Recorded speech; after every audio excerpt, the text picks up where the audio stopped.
Oh boy, where do I even start with this one?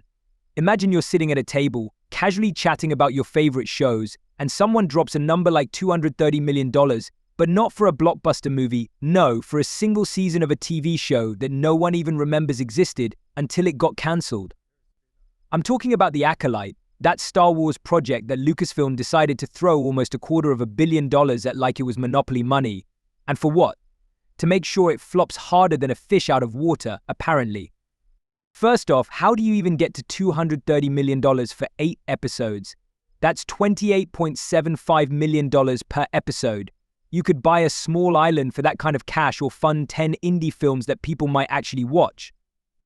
Instead, Lucasfilm, under the masterful leadership of Kathleen Kennedy, thought, hey, why don't we just burn all this cash on a show no one asked for? That doesn't register on any meaningful metric of success.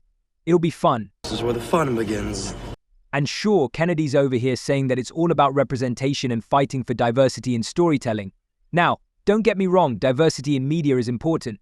But maybe, just maybe, you don't need to spend more than the GDP of a small country to push your point.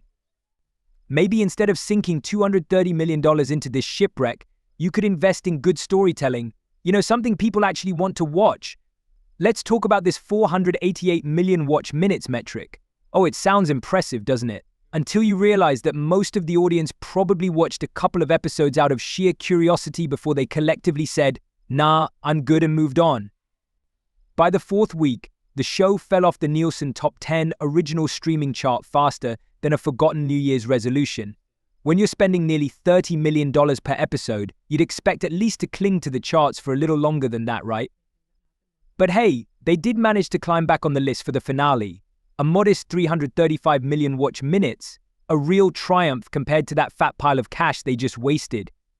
Let's not forget Andor though, and don't get me wrong, I love the show, but $362 million for another underwatched Star Wars show. It's like Lucasfilm and Disney are in this toxic relationship where they just can't stop giving each other bad ideas. You'd think someone at Disney would raise their hand and say, hey, maybe we should stop throwing these ridiculous budgets at shows that only a minority of Star Wars fans are watching, but no, apparently Bob Iger's over here pretending that money isn't real. He's too busy wiping flops like Willow from existence, a $170 million reboot that now only lives in the memories of the 5 people who bothered to watch it. That's right, there's literally no way to watch Willow anymore because Iger just yeeted it out of existence to save on taxes. Talk about dedication to the delete button. Now let's circle back to Leslye Headland's role in all of this. She's out here saying that if the Acolyte fails, it's her fault. Well, guess what? It did fail. But to be fair, she wasn't exactly swimming in supportive waters. Kennedy herself said that it's tough for women in Star Wars because of the toxic fan base. And sure, the fan base can be a little, let's say, enthusiastic, but blaming the fans doesn't change the fact that the show was just another example of Lucasfilm wildly overshooting the mark.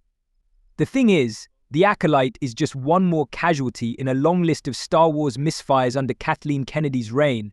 It's like every time Lucasfilm picks up a new project, they're trying to one-up their last mistake. Oh, Rise of Skywalker was bad. Let's double down with The Acolyte. Oh, Willow didn't work. Let's just erase it from the timeline like it's some alternate universe.